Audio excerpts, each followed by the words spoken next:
Hai, a day in my observasi. Let's go! Bersama Aisutiani, kelas B1 2022 PGSD non-reguler. Oke. Perkenalkan, saya Aisutiani, mahasiswa dari IKIP Siliwangi. Hari ini kebetulan akan mengadakan observasi di sekolah SDN Sukahurip bersama narasumber saya, yaitu saya dengan Ibu Lala Nur Latifah dari kelas 3. salam kenal Ibu. Baik Ibu, terima kasih atas waktunya karena sudah meluangkan waktu untuk saya. Mungkin saya langsung saja ke sesi pertanyaan saya mengenai keadaan di SDN Sukahurip. Itu pertanyaan yang pertama, apa yang Ibu pahami mengenai kemampuan peserta didik?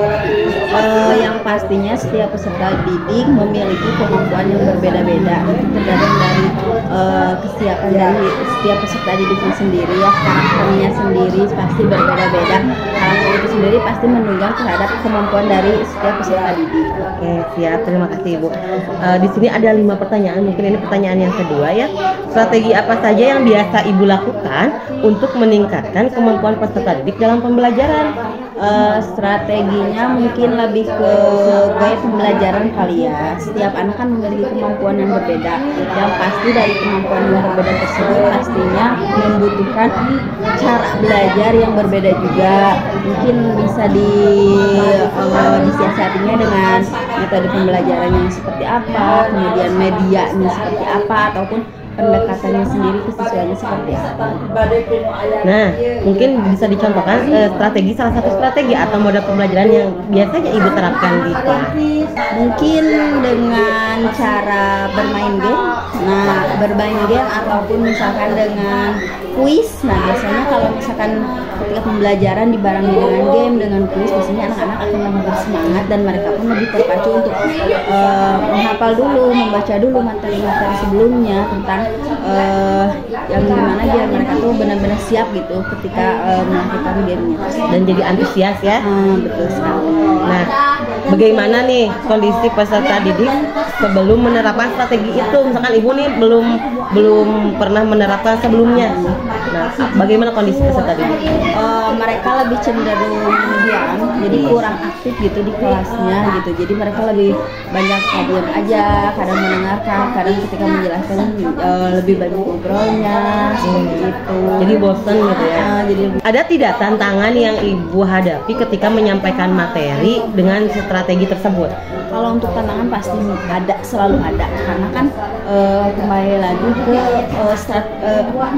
karakteristik si anak sendiri. Kadang kan ada anak tuh yang memang sukanya belajar sambil bermain, ada juga anak yang males gitu, males bergerak apa gitu ya, pasti selalu ada karena karakter yang berbeda-beda. Karena karakter itu sendiri. Jadi tantangannya, nah di guru sendiri apa? Misalkan, aduh saya juga kadang merasa bisa tidak menyampaikan materi tersebut, tantangan buat diri sendiri gitu. Ada sih, pasti ada gitu.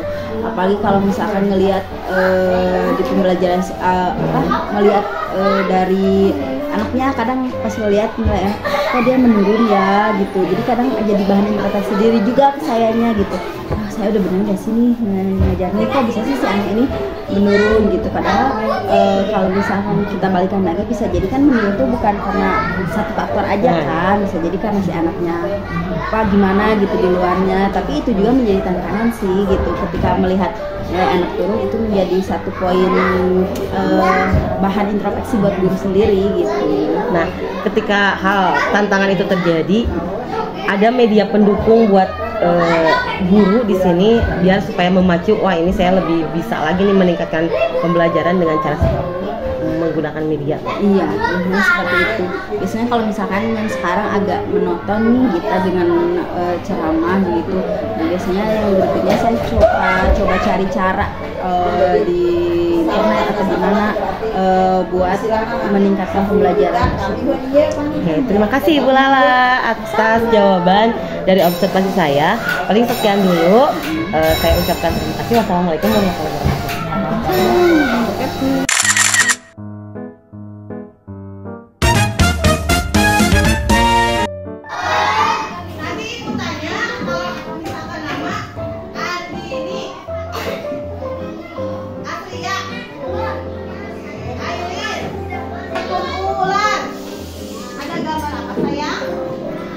Nanti ketika kamu sudah membaca, kamu bintangnya warnain pakai pensil.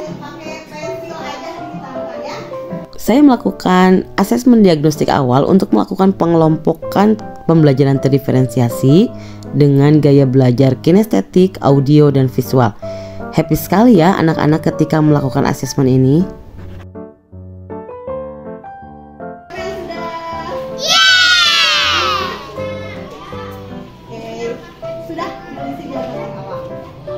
Sudah ya? Boleh sekarang dikumpulkan di sini di gigi.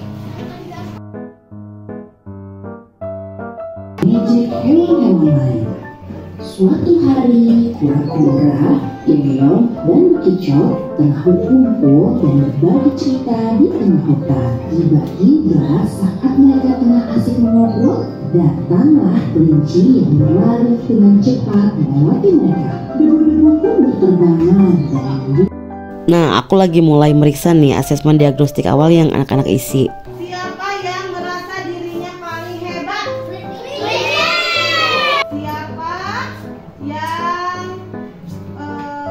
yang merasa tenang tapi dia menang?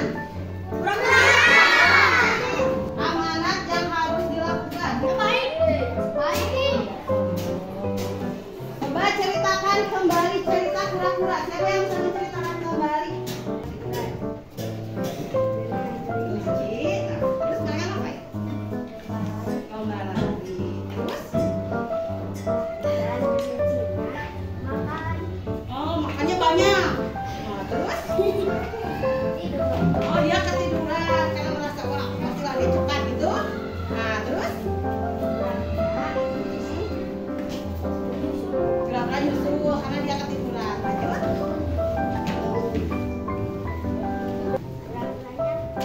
Pura-puranya menang. Tepuk tangan buat Dare. Terima kasih Dare. Ya.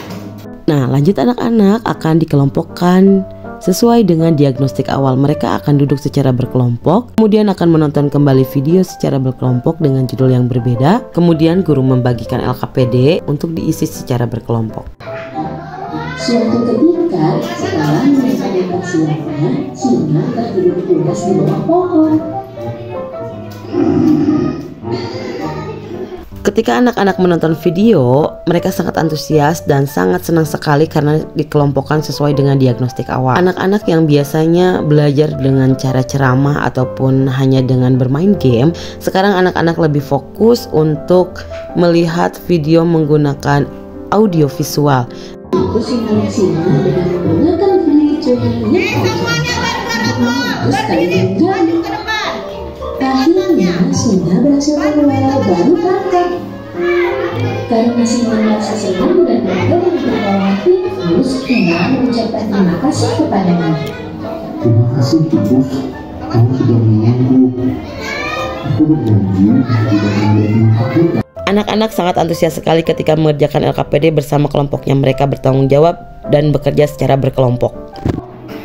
Kisah hidup seekor sungai yang gagah dan periksa, bernama Raja di sabana yang luas. Semua hewan di sana takut pada, dan Raja dikenal sebagai Raja Hutan yang tak kenal. Suatu hari Setiap kelompok akan mempresentasikan LKPD yang telah mereka kerjakan, dan kelompok yang lain akan memberikan tanggapan mengenai apa yang mereka presentasikan. Kemudian guru akan memberikan bimbingan terhadap kelompok yang belum mengerti bagaimana cara mengerjakan LKPD. Hal ini membuat siswa menjadi lebih aktif dan kreatif dalam pengerjaan. Lanjut pengerjaan asesmen diagnostik kognitif secara mandiri. Kalian senang belajar sama ibu? Kalian senang mendengarkan cerita?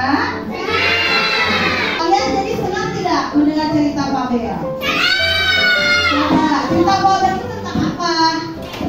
Tentang hewan yang bisa berbicara seperti siapa? Seperti manusia.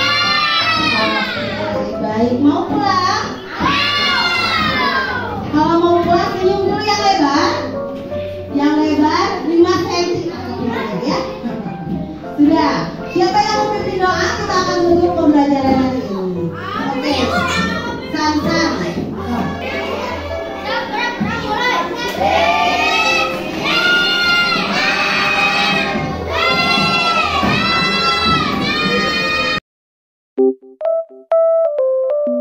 seragaman apa?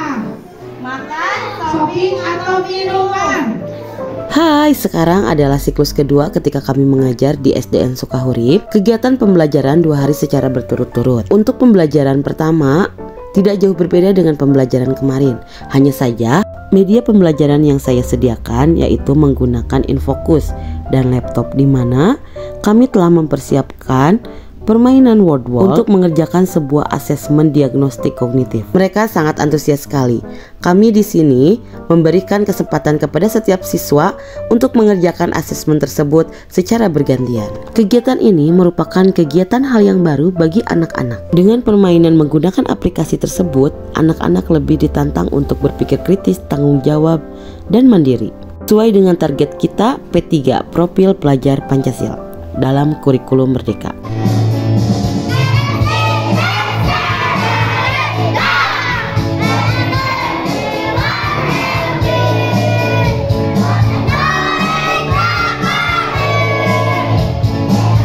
Kiki menutup pembelajaran hari ini dengan berdoa. Ayo Ki.